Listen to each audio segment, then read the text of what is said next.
Great. And welcome our fantastic speaker, Dr. Ted Frick, who is a faculty emeritus from Indiana University, which used to be called the Department of Instructional Systems Technology, but they've undergone some name changes recently. But I am just so very grateful that he is here today to speak to us. He's been working in the area of theory development for as long as I've known him, and is just really incredibly passionate about the topic, more than willing to support people in not only using the methods he's presenting today, building on them, and is just a wonderful mentor and guide. So I'm going to have Dr. Ted Frick go ahead and introduce himself, and then just please know if you're here today, you're more than welcome. I've set the settings so that you can ask questions. You can direct them to me as a co-host. You can put them, Dr. Frick won't be able to see the chat. And I should probably introduce myself. I'm Tiffany Roman. I'm an associate professor of instructional technology at Kennesaw State University, located just north of Atlanta, in Kennesaw, Georgia. We are part of the Metroplex, if you will. So with that, Dr. Frick, would you like to go ahead? Sure. And speak to the group? Okay. Can you hear me? Yes, sir. Good. Well, I'm Ted Frick. I was a faculty member in the Department of Instructional Systems Technology for about 30 years. It's now the Instructional Systems Technology Program, and they've renamed the department, and it's just got a broader coverage for other areas, including learning sciences and adult education. What I want to do today is sort of tell you the beginning and not the end, but like bookends of my career. Hopefully it's not the end. And I'm going to leave out a whole bunch in between, because what I want to talk about is something I've been working on for a very long time, more than 50 years, actually. And so I would like to share that with you. So let me see if I can share my screen here and bring up my slides.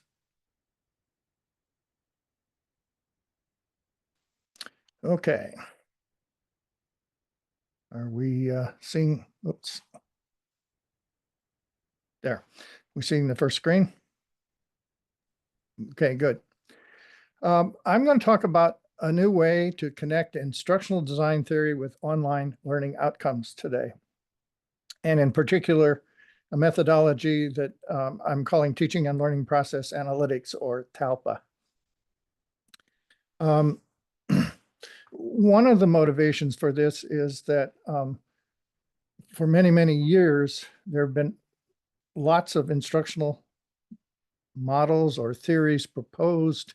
Think of all the green books that Dr. Charlie Reigerluth has written on this. But there's not a lot of evidence of connecting how those particular theories or models connect with student learning outcomes. If you're going to apply those theories, what happens? But I've been interested in that question a lot more than that. So I'm going to start quite a ways back, in fact, in 1968. And this was a low point in my life, actually. I was quite frustrated with education at that point. I was in my sophomore year in college. I didn't know what I wanted to do with my life. Sound familiar? And I was just thinking through this as I was trying to figure out what to do. And I had some really good teachers, fortunately, as I was growing up, both in elementary and high school, as well as some at the university. And I began to wonder what makes a good teacher or an effective teacher, and what makes learning better. And when I was at the university, I noticed a huge amount of variation in teachers. So I began to start watching them just to see what they did as I was taking more and more classes. And this eventually grew into an area of research. We jumped to 1972 when I pretty much started my PhD program. And I had these two big questions driving it. And the first is, what instructional methods are more likely to result in successful student learning? And the second, what educational research methods will help answer this question in a scientific, empirical, convincing way? And this first question is really, really important, I think, because one of the missions of a school of education, which I was part of, is to prepare teachers. And how are we going to prepare them? what kind of methods are we going to teach them? Are these methods actually justified, or are they just tradition? And can we show how the methods are associated with student learning? That's what really started driving this question. And furthermore, as I learned and worked with some outstanding researchers in education, I was seeing shortcomings of the kind of traditional quantitative methods that were in use at the time that included multiple regression analysis, factor analysis, analysis of variance, and so forth. There were no qualitative research methods then. Those came later. This is back in the 70s, per se, in education. So what I was looking for were some alternative ways of doing this. And this led to a dissertation that took me about 7 years to do, but you'll see how I did it here in a minute. So what I want to do today is talk about what I've learned in this quest in some 53 years later. And what I plan to illustrate are learning journeys, temporal maps of those learning journeys, TALPA itself, a little bit about how we designed and redesigned the Indiana University Plagiarism Tutorials and Tests, which I'm now calling IUPTAT, sometimes IPTAT. And we specifically designed this with an instructional theory that David Merrill has been calling first principles of instruction. It's almost a meta theory, but we specifically did that, and I'll spend a little time on that later. But most importantly, what I want to do is show you how we then set up Google Analytics and refined it over time in order to create temporal maps of learning journeys, and then how we were able to do analyses and come up with some, I think, pretty significant and interesting results. So if you do have questions, don't be afraid to make a comment or something in the chat, or raise your hand and Tiffany will alert me. I'm going to be focusing on what I'm talking about, but I'll try to deal with them as we go along. So we're going to start with the end. This is the finding that I came up with just a couple of days ago. And I did this analysis for this particular webinar. And you're going to see a Venn diagram up here, and some numbers down here. And I'm going to explain what all that means and how we got there for the rest of this talk. But basically, the conclusion from these data, which were approximately 4 weeks in the beginning of 2025, from these data, we noticed that there were 6.6 times as many achievers who chose IUPTAT instruction that was designed with first principles when compared with achievers who did not. And so people can use our instruction in any way they want. They can jump around and move. They don't have to do any of it. They can just take tests, and you'll see in just a short while if you haven't seen it already. So that's what I'm going to get to, hopefully in the next 30 minutes or so. And on the way, I want to compare 2 studies on teaching learning processes and learning outcomes. The first of which is my doctoral dissertation that was completed in 1983, and then a study that I just did a few days ago for this webinar. And I'm going to actually talk mostly about the most recent study, but I think the comparison will be useful. So we're going to start with a metaphor, and Andrew will probably laugh. I see he's in the audience. We're going to start with the Oregon Trail. And for those of you who went to school in the United States, you probably learned about the Oregon Trail in history or social studies and what it was. I'm not going to elaborate on that other than it was pretty long, over 2,100 miles long. And it went from the Midwest, typically from near Kansas City, Missouri, to the area that's now Portland, Oregon. And there was a general route that people followed with some alternatives that became known as the Oregon Trail. And this is how a lot of people immigrated from the Middle America and even the East Coast all the way out to the West Coast. And so they went on the Oregon Trail. And at that point in time, this is back in the 1850s, you got to realize, there were no automobiles or cars or trucks or things like that at that point. They went in Conestoga wagons, generally speaking, that were pulled by oxen usually, or they rode horses, and many of them just walked, you know, about 2,170 miles. It typically took 4 to 6 months, and it was not easy. Some people never made it to the end. They died or were killed in attacks by Indians or animals or whatever, and or starved because it was a tough trip to make. Now I'm going to contrast this with a trip that we can make today. And as I give this example, I start thinking about what if I was trying to explain this to somebody in the 1850s, what this is all about.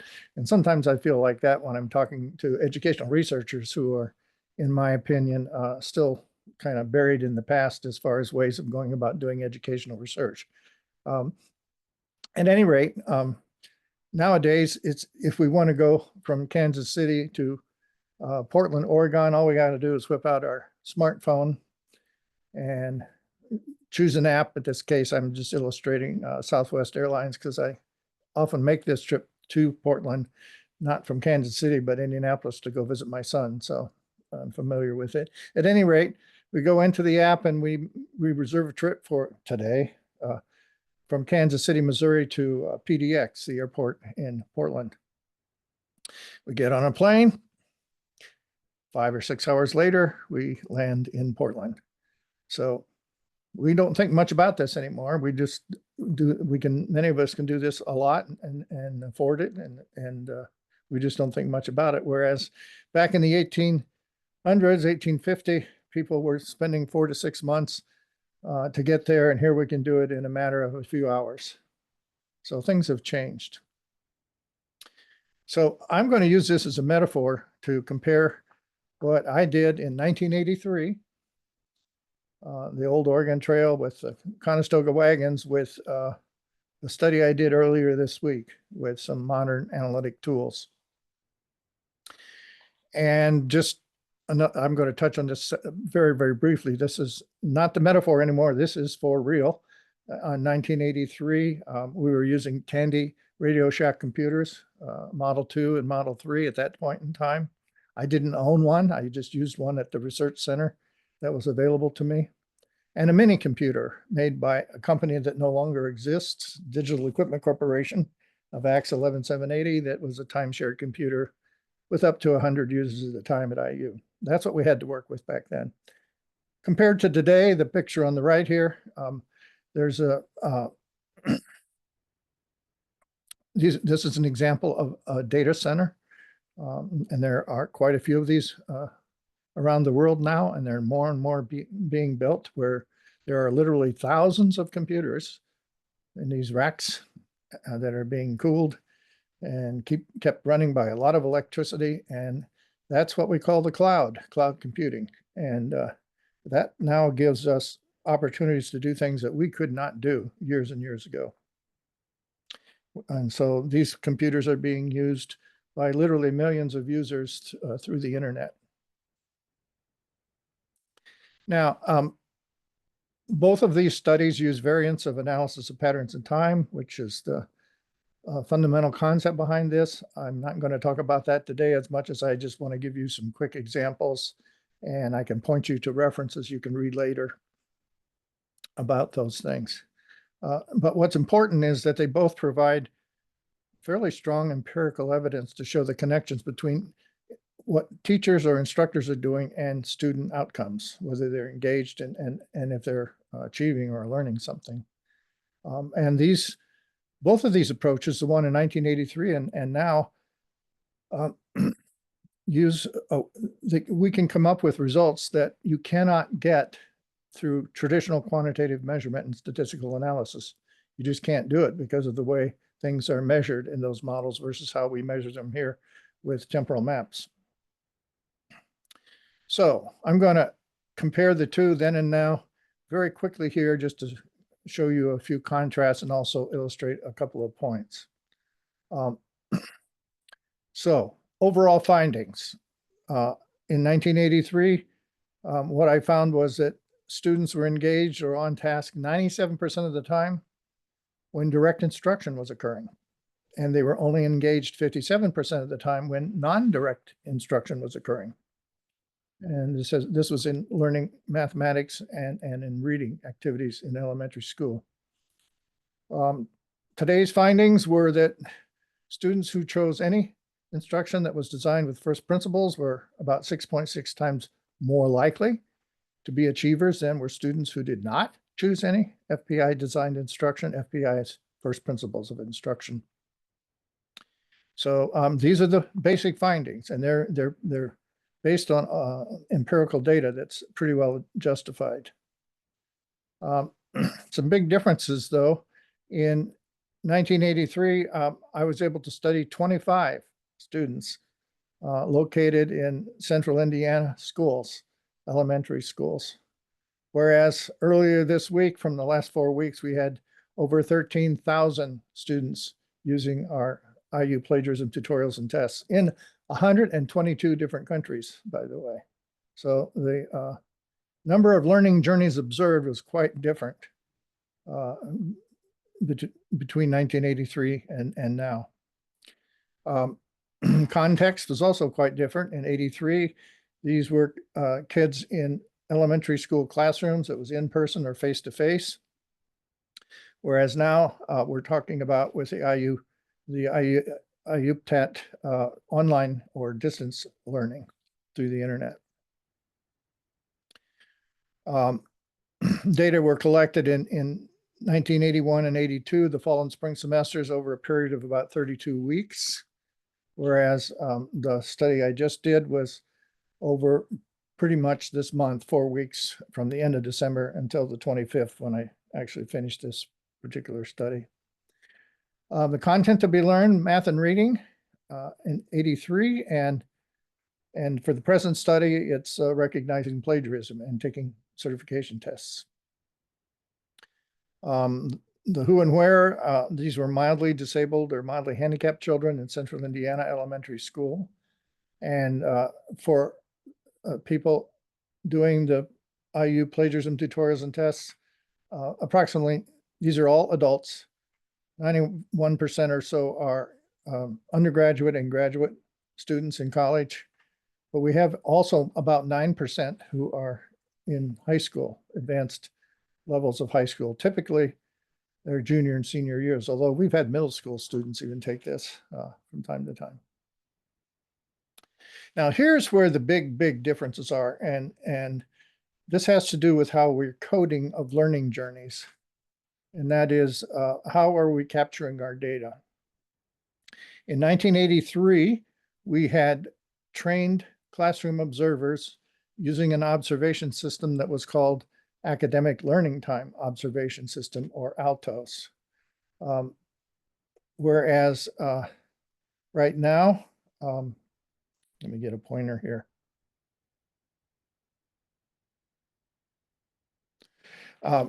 We had software do this. Google Analytics 4 did all of the observing and coding.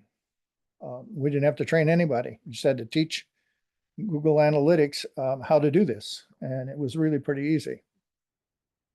So let me talk about 83 a little more detail. Trained classroom observers, they followed a student around throughout the school day, an observer did, and coded what the student did as well as their teacher or teachers. They sometimes went to multiple classrooms, and they used a coding system here that got at different kinds of student engagement as well as different kinds of instructor moves and focus of those moves. So they were coding them on a paper form that looked like this, and they would literally write down minute to minute what time it was and what the learner was doing at that time. Were they engaged? Written, what the instructor was doing. Were they explaining? The focus, was it to the group that included that student or to the student individually? And then room for notes. And they did this every minute. So as you can imagine, this took a lot of time, and it was also cost a lot of money to do this. And had we not had a large federal grant to do this research, it would not have been possible to do it this way. On the other hand, in GA4, all we need to do is plug in some JavaScript. You don't even need to know what that means, other than it's code that's embedded in every web page that we want to track within the IUPTAT instruction. And basically what it does is when someone visits that web page, it notes the date and time and the page location, the URL of that page they're viewing, basically. And so that's just recorded. And that in turn is stored in the cloud. And so when we developed our instruction, we made templates in Dreamweaver. And so we just inserted the JavaScript within the HTML. Copied and pasted it. Didn't even have to write this JavaScript. It just came with the setup to GA4. Now, here is an example of a temporal map, part of one. We used this as an example in the book that we wrote about this that was published a couple of years ago. But basically, you can see here's the page that somebody's viewing, like here's the home page, the time, this particular person, 6:21 in the morning. What was the page URL? Well, it was the index page. What were they doing? Well, they were looking at the index page and they clicked on take certification tests. How do we know that? Because at 6:22, we see that they were viewing this URL here, which is the certification test. So the temporal map here is just basically a set of date time stamps and page visited at each time. So this is the kind of map that GA4 makes. Cost, there's a huge difference here. The study in 83 was funded by a grant I co-authored that went for 3 years. In my memory, I don't trust it too much, but it was over $1 million at the time in 1980 dollars, which was a lot of money. Much of which was spent paying those substitute teachers to code and follow those students, as well as other people who worked on the project. And that was preceded by a 4-year grant that I also co-authored that was closer to $2 million on something that we called computer-assisted research into teaching learning outcomes. So this is an advanced, this is what I was thinking about back in 1976 and now is called TALPA, TALPA, which we can do with modern computers in the web. Back then we called it Cartlow. The study we did today didn't cost anything extra. I just used my laptop at home. We already have internet, and I connected to GA4 and used Google Analytics tools that would get the data from the remote data centers, do the analysis, and output it on my laptop. So it didn't cost anything extra to do this. And we looked at over 13,000 students here. Here we looked at 25 students. Took 4 weeks, took several years. The actual interval for doing the observing and coding in the 83 study was over 2 semesters, or about 32 weeks. And as I said earlier, the TALPA was done in the last 4 weeks. Here's another big difference for the preparation for the data analysis.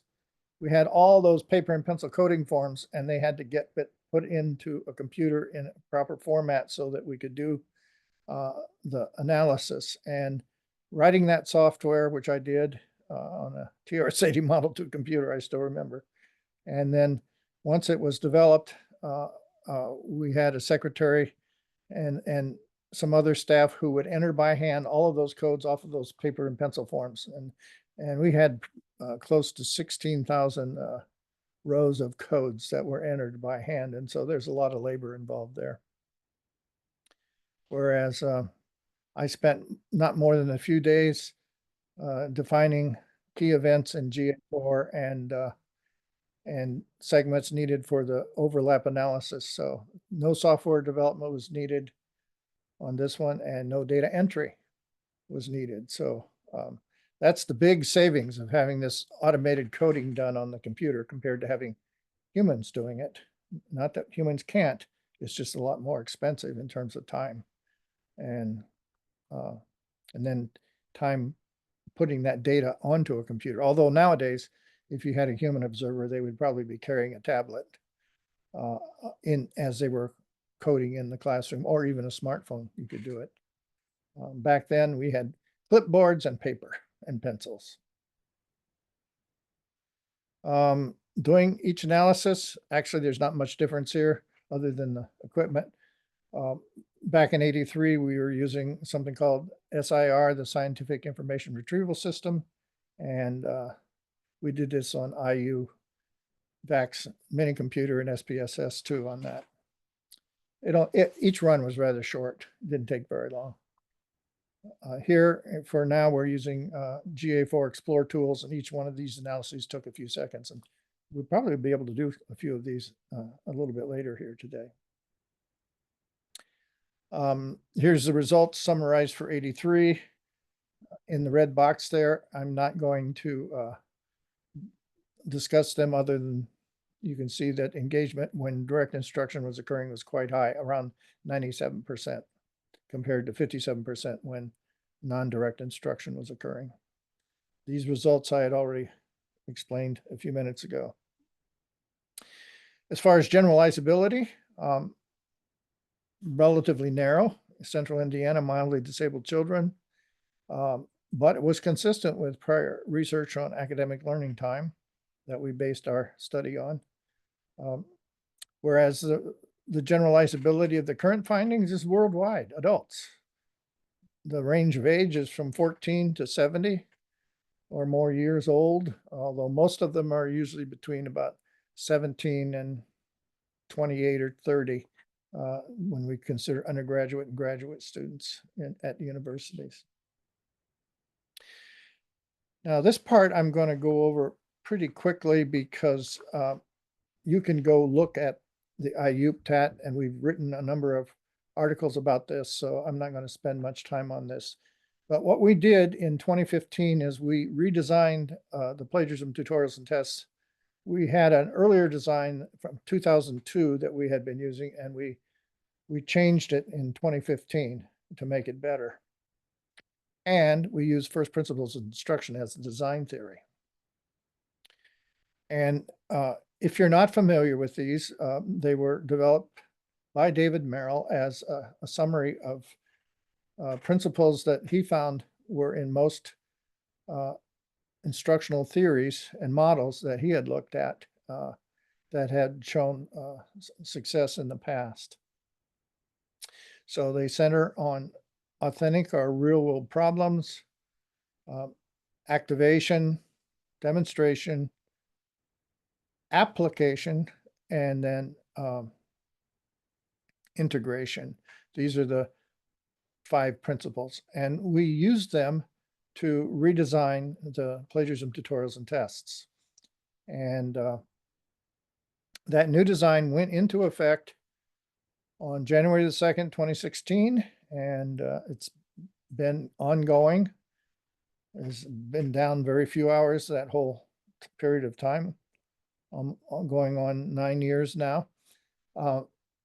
And just to give you an idea of the usage, since then and a few days ago, we had 1.3 million students pass one of our certification tests located in 222 countries and territories worldwide. That's a lot of people. So if you want to see this, you can point your web browser to this URL and go there. I'm not going to do that right now, but it's out there, it's available, and you're free to use it however you like. When we developed this, we created 5 levels of complexity, going from a basic level to up to an expert level. And within each of those, we had activation, demonstration, application, and integration activities going on. So this is how we did this. And what's important also to note is that each one of these has a web page name that helps us remember what the principle was. So if it were the activation principle, then we had the word activation in the path to the page. So that made life a little simpler. Or if it were at the application level, we had the word practice in the path. So that was quite helpful later on. For the activations, we typically did video cases. Demonstration was also videos showing plagiarism and how to fix it. We gave the application, gave them questions and feedback following that. Again, you can do this on your own. Integration, we asked people to reflect on what they learned. And then we have certification tests. And I should point out that about 95% of the instructors worldwide who have adopted the IU plagiarism tutorials and tests use it as an outside assignment in a class they're teaching. And usually the students need to present a certificate showing that they passed the certification test as an assignment for a class that they're teaching. And so that's generally our audience. They're there because they need to get a certificate. I won't talk much about the tests other than we spent a lot of time in developing these. And if Andrew is still there, Andrew Barrett, he had a lot to do with helping develop the items for the certification test, particularly at the graduate level, and others. By the way, I've had many people over the years help out on these projects, not going back to 2002 and in the mid 2005 to 12 or so, when I was, we had research groups in our IST program and I was leading them. I retired in 2012. We had many people helping out with the research that we were doing. So it wasn't just me. This is a team effort by all means. And I saw Miguel's name in the list earlier. He was in one of the research groups working on a similar kind of project, not this particular one, but anyway, I had a lot of help with this. So students would take a test, and if they didn't pass, they would get feedback like this, and we would give them links to the types of questions they missed, and they could click on those links and see the examples of what they should have coded for those questions. If they got at least 9 out of 10 questions correct, they passed, and then they could mail themselves a certificate, and that's usually what they needed to show to their instructor. And a certificate, this is just a part of one, looks something like that. Now, here's the part I really want to spend a little bit more time on, because this is the meat and potatoes of all this as far as the analysis goes. We use Google Analytics 4. And just to summarize, when we redesigned the plagiarism tutorials and tests, we used the instructional theory that David Merrill has called first principles of instruction quite intentionally. And when we were designing particular web pages or sections of this learning resource, we named them according to the principles that we were applying at the time. So this was a very deliberate activity. When we did that, by the way, back in 2016, when we started using Google Analytics, we did not know we would be able to do the kind of things I'm going to show you. But we just did that for our own benefit. We wanted to know, we wanted to do research to see how well the plagiarism tutorials and tests worked when we redesigned it with first principles. And so that there was a research question there. We just didn't know we could answer it with Google Analytics 4. That didn't come about until about 2021, I believe. And they had an earlier version called Universal Analytics, I think, before that. So let's go on. As I alluded to earlier, every web page that we wanted to track had some JavaScript embedded in it. And we just put that in the templates we were using. And that's what triggers the recording of the data of what a particular person is doing as they're going through our tutorials. Now, this is a really important step here, and that is when Google Analytics 4 came out, they made it possible to define custom events. And you'll notice that I did these definitions back in 2022, about 3 years ago. And these are quite important for the analysis to come later because they save us a huge amount of time. For example, I defined a custom event for demonstration here. And basically, Google Analytics will record a demonstration event whenever the event name is equals page view and the page location contains the string /demonstration. So whenever that happens, an additional code is being put into the temporal map by Google Analytics 4, and it's called demonstration. Or if they happen to pass a graduate level test, that code is added to the temporal map. So instead of having a human being coding these things, we're actually having the computer do the coding based on what the student is doing at the time. And the way I did that, for example, for application, which is one of our custom events, one of the first principles, it's basically just filling out the fields here. For the parameter event name, using the operator equals, the value page view. In other words, when a page view event occurs. And then if the page location contains the string /practice, then code it as an application event, a custom event. That's what that means. So that's all it took. It was just filling out a form for each one of those custom events.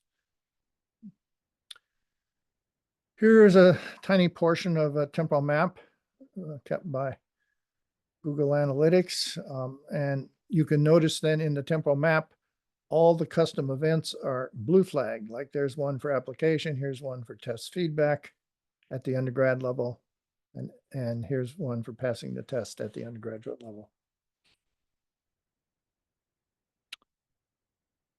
And all of that is stored at, or in many, probably several different Google data centers that look something like this. Okay, that's where the data are stored. That's collected by GA4. Now here's the part that is the payoff, and that is using GA4 reporting tools. Okay, and what I'm going to do now is stop sharing my slides and go over to Google Analytics and show you some of this in real time, which hopefully that will work. If it doesn't, we'll come back to the slides, okay? So hang on here, and I'm going to stop sharing this and just to kind of keep you posted on time, we've got 18 minutes left in the webinar okay. in total. All right, here we are. Okay. All right. This is, we're at 1:43 on Friday afternoon, January the 31st, and currently you can see most of the users are in the United States here. This is a world map. That's typical. In the afternoons, it's usually just from the US. In the mornings, we tend to have. What if you are sharing anything? I cannot see anything. You cannot. Oh, I'm No. sorry. I forgot. Yeah. Oh, I forgot to You share. can. Ah. It's okay. I didn't know if it was like, maybe I changed my own setting, so I was checking. Oh, okay. Sorry about that. That's okay. Let's see if this gets you what I want. How about this? Yes, we can see it now. Thank you. Yes. Sounds like Miguel. Yes. Hi, Miguel. So as you can see here, most of the users are in the United States. And that's a real-time view. It's always changing. It's kind of fun to look at that. The reporting tools that I use a lot are in the Explore choice, okay? And I'm going to go to a demo that I just created this week. And so hopefully you can see here, I have to make this a little bit narrower so I can see what I'm doing.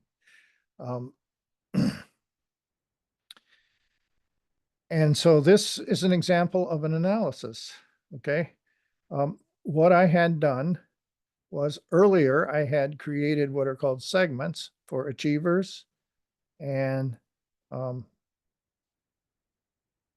other things, failures and tried NAFPI and so forth. Okay, and these become important because then I can just drag them up.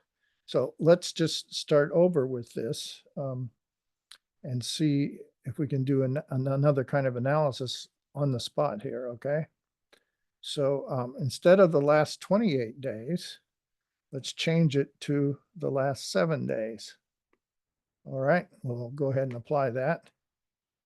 And now that's all being crunched at the Google data centers. I'm going to have to make a little more room here. And here are the results of when I do achievers and those who did first principles of instruction. So let's just stop that one for now and just look at achievers, okay? And so what this is counting up all the people in the last 7 days who were achievers. So what are achievers? Well, this is a segment I defined. And basically, I defined it. I'm going to go edit it. By what achievers are, by definition, is someone who's failed at least one certification test and then passed one. So they have to have failed one first and then passed one. So they've learned something. First, they couldn't pass the test, and later they could. And so the criteria for identifying an achiever is that they have to have taken a graduate level plagiarism test or an undergraduate plagiarism level test, and there has to be at least 2 or more of those events, greater than 1, and they got feedback. In other words, they completed the test. They just didn't not only took the test, they completed the test, they got feedback, and there had to be at least 2 or more of those. And they also passed an undergraduate test or a graduate level test. Okay, so all of those criteria have to be met for someone to be called an achiever. And so that's how that worked. Now I'm not going to apply that. I didn't change anything. I'm just going to close it. So you can see here that in the last 7 days, January the 24th to the 30th, we have 4,295 achievers, okay, who experienced 181,911 key events. All right. That's in the last 7 days. Now, let's drag over the tried any FPI segment, which is basically anyone who tried any of our tutorials and instruction that was designed with first principles of instruction. And I had a similar kind of definition there. Let me just bring that up quickly. And basically, somebody gets included in this segment if they visited a page location that contains /tutorial. So this includes all of our first principles tutorials designed by first principles, or they visited a page that included /plagiarism patterns, and those are further demonstration pages. That's a first principle that's used as part of the feedback after a certification test. or they visited something that includes a little expert system that includes the path decide, which takes them step by step how you would answer the question. And just quickly, Dr. Frick, we have two questions that might be Yes. good to answer. Okay. All right. They come from Anne. She mentioned where your training is housed, whether Okay. it's on an LMS or a website, and are you able to look at individual learner records or just aggregate records? Furthermore, what kind of security net settings are needed to connect to Google Analytics in this way? Okay. All right. The plagiarism tutorials and tests live on a server farm at Indiana University. That's provided by our computing services, information technology services. And we have good security as far as anybody can access those files to change them and update them. We also store our own data on registration, who registers, and when they pass a test and earn a certificate, we store that also on one of our servers that runs MySQL, which is a database system. These are computers owned by Indiana University. We have total control over them as a university, and they're highly secure as far as the way that they're run. And so that's where the tutorial and our database lives for the certification testing. The rest of it lives in the cloud. The data centers owned by Google Analytics 4. So we do not share with Google Analytics 4 any information about the registrant or whether they passed the test or anything like that. That we protect that information. We don't disclose that. In fact, I can't show you some of the individual data we have because it has people's names and their email addresses and their age and so forth.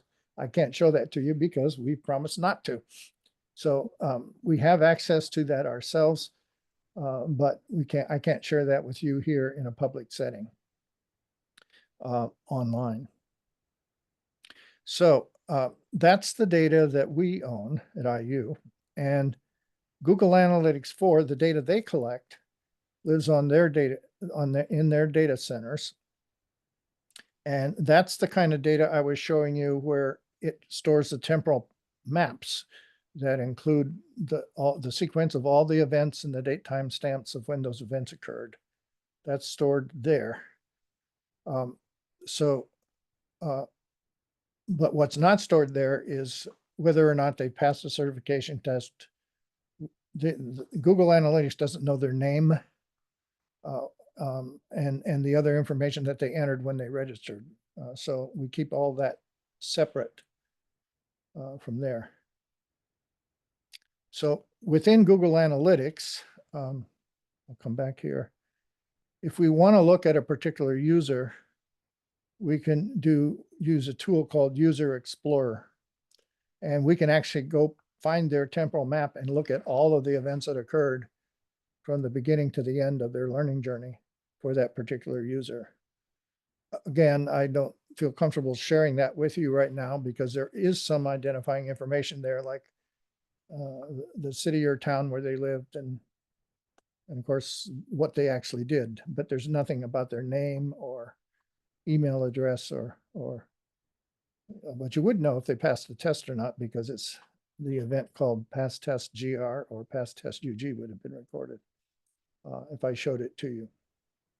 So yes, we have access to individual temporal maps in Google Analytics that are stored in the data centers. And then when we do analyses like I'm showing you now, basically when I do an exploration like segment overlap here, and I drag a couple of things up here. I mean, this is what I consider to be mind-boggling, having used computers for years. And that is, I'm going to have it do another analysis. And we sit here and we watch the circle spin for about 3 seconds, and it just analyzed several million bytes of data across multiple computers running in parallel, and boom, it's just like that. That's the jet airplane from Kansas City to Portland, Oregon versus a Conestoga wagon. So does that answer the questions? Good. Yes, and we've got about 6 minutes left on the official webinar time. So I just didn't know if there's anything else you want to like quickly wrap up, or if you want to allow folks to ask questions. I know personally a question I have is how you learn to do all this in Google Analytics. I mean, Okay. How did you I know learn it this? so well. Yeah. Yeah. Because I Yeah. think about myself, I'd love to apply this in my own work Yeah. where I Well, have tracking, because let me, there are services, but they're very expensive. this is all free. I What I've know. showed you. I know. How did I learn how to do this? Well, um, let me tell you the story. In February of 2020, I was sitting at home, sort of bored out of my mind because it was, that was COVID, remember? 2020, we're in our second year of COVID. And I was just looking at some of the data, much like I showed you earlier, like who was on the system and so forth. And then I started puttering around with some of the administrative tools, and I suddenly realized that they are storing temporal maps. And I didn't know that. When we added Google Analytics to our web pages, the JavaScript back in 2016, we just wanted to know who was using it and get some basic counts. We didn't know that they were storing temporal maps. In fact, we, Rod Myers and others in the research group, were planning on writing the software for doing all this stuff back in 2015, 2016. Well, we never got around to that because I kind of ran out of gas. I just, anyway, it just didn't happen. But what we did not know was Google was doing it for us. And that was the big aha in 2020. It's like, oh my God, it's like, this is amazing. And so, so I started playing around with it, and I had to really kind of twist it and turn it to get it to do some of the pattern analysis I wanted to get, but it was possible. It was possible. And they did all the grunt work of figuring out how to collect that data and store it in data centers and provide all this processing power at our fingertips. And there's no charge up until a certain point. If you use more data than a certain level, then you start paying for it. But we haven't so far. So that was the beginning, 2020. So I got all excited and I started telling people who had been working on this project with me, like Andrew Barrett, who was there earlier and hope still there, and Rod Myers and several others trying to figure this out. Oh yeah, Jazer Dogley was with us too, and he was a significant contributor. And so we ended up writing a book starting in 2020 and got it published in 2022, how we did this. And we had to do a few somersaults and twists to get it to work back then because we were using an earlier version called Universal Analytics. Well, just about the time the book came out, Google Analytics came out with a new set of stuff called GA4, Google Analytics 4. And I think it was 2022. No, it'd been 2021. And in the fall. And so that's when I started playing around with defining segments and so on and so on. So I just figured this out, basically. This is a short answer to your question. And that's why I wanted to do the webinar, was to start sharing. I mean, I've written with colleagues and myself a number of publications that you can read that show some of this in much more detail. So you're welcome to look at those. I've got one in being evaluated right now that's similar to what I'm talking about today. So, and what I would like to do, if people are interested, is some tutorials or webinars, whatever we want to call them, podcasts on getting into the details of how we carried this out. So the short answer to the question, Tiffany, is we sort of lucked into this, okay? I invented analysis of patterns in time in 1973 or 4, okay, 50 years ago. I tried to implement it back in the 70s, and we did have a proof of concept, but it was terribly slow running on the computers of that time, and nobody understood what we were doing. And I became a faculty member and I had to get tenure, and I wasn't going to get it by doing that kind of research because nobody understood what we were doing back then. So I did work on computer adaptive testing, and people did understand a little bit more about that. But I came back to the pattern analysis stuff, and we've been doing it in research groups and dissertations for past 25, 30 years or so. But this breakthrough in 2020 and then again in 2022 is basically a happy accident, fortuitous.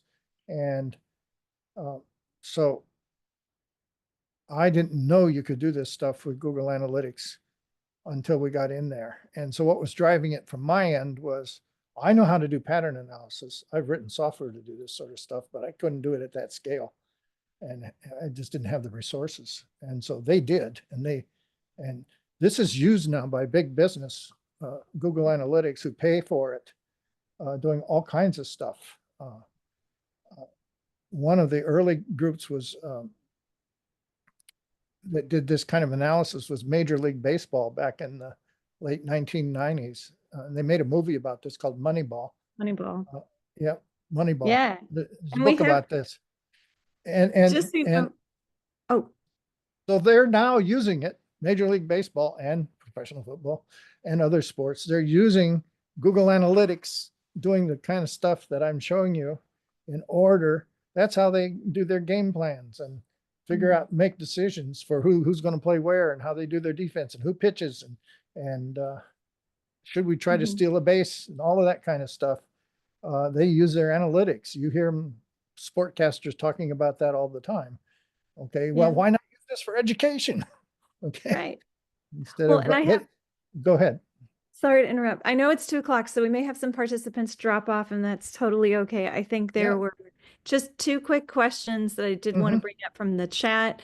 One, it has to do with if there are folks in the audience like me who have ongoing studies, and one particular is doing a study on how users engage with an instrument called a learning resources rubric that their research team developed to evaluate the quality of learning resources. The individual was wondering to know, is it possible to set up similar Google Analytics tracking systems to analyze how people interact with that particular rubric? And if so, what kind of steps or tools would you recommend for implementation?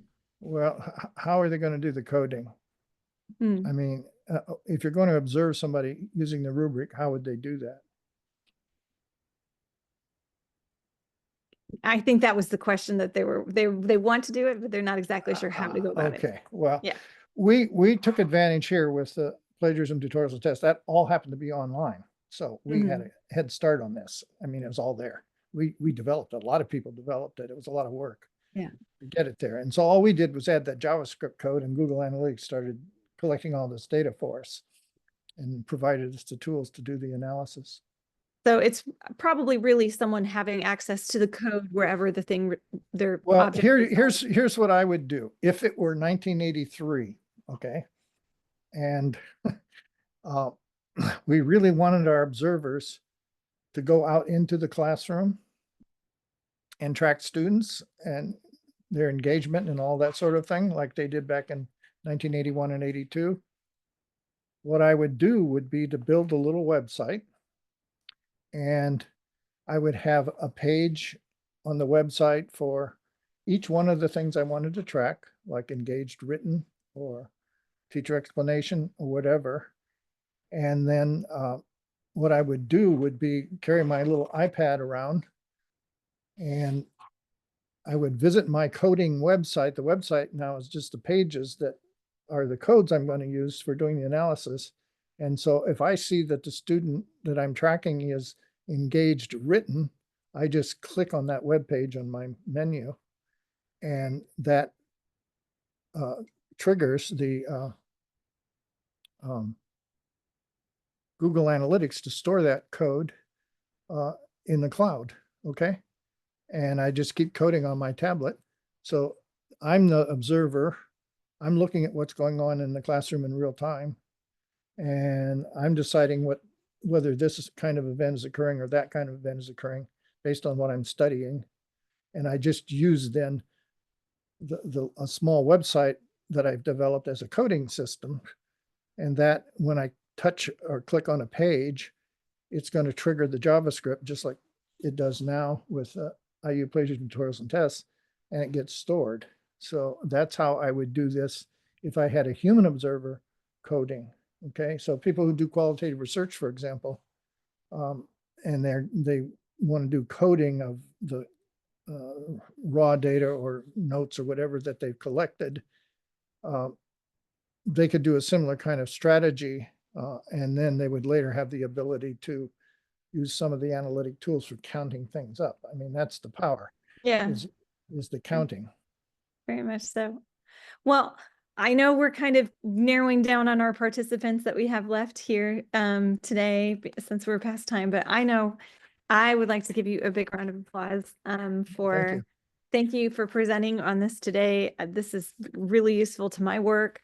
And I need to take advantage of this because like I said, I think too often we often as researchers may say like what service is out there that will kind of track user interactions and not realizing that, you know, you can set it up on the back end and not pay anything and track it forever. Yes, So, yes. Well, that's why I wanted to do the webinar. yeah. I mean, I've written about this and it's published and there's stuff in the pipeline now, but I don't know how many people read that stuff. And I wanted to bring it to the attention of more people that you can do this. And if we get some sufficient interest, we'll organize it. And I mean, I could end up teaching a class or a course on this if necessary, or we could do it more informally. You know, I've been retired since 2012. This is what I've been doing in my spare time. I know. You could always do a micro credential or a badge, you know. I think Yeah, people that's true. that That's would true. be one way that people could then, and then you could have some new data to track of the micro credential related around it. But this has Right. been really, really helpful. Okay. If anyone would like to follow up with Dr. Frick, am I okay sharing your email address Yes. in the chat? I Yep. want to, It's easy enough. It's Frick, Frick at iu.edu. yeah, you can't get those simple ones anymore. They don't. When I started using email in about 1980 at There you IU, go. Yeah. I had a name that was less than 8 characters, so Frick worked, and there wasn't Yep. any other Fricks, so that was There you it. go. There you go. Well, we really do appreciate your time. Thank you so much for leading this webinar. It was a pleasure, like I said, Okay. for all of Well, us it was to fun, learn from you. my goal is to make people aware of this and get the ball rolling here. I'm not teaching classes anymore at IU, but you all are probably teaching classes at your universities, and somebody needs to teach the students how to do this who are becoming researchers as well. Right. And that's how we can get it into people's awareness and start using it. I mean, it's just a powerful tool. And I didn't even know about it until we sort of tripped over it in 2020 there during COVID. Well, and I think it's great because it's grounded in theory and it, is been developed from the ground up. So it's just really a pleasure. So thank you again for You're welcome. your time. Thank you for our webinar participants. I know it's the end of the month. I swear everything is due at the end of the month. So we are super, super grateful that you took time to be here today to ask questions. Feel free to follow up with Dr. Frick. I know I plan to do so as well. And we just appreciate you for attending the RTD professional webinar series. We hope to have another speaker probably I'd like to do these bi-monthly. So hopefully come March, we'll have another topic yet to be determined. So we're working on that in our division. Good. Okay, well, thank you again. And You're welcome. Take care. Thank you so much for joining today. Bye. Bye, everyone. Bye.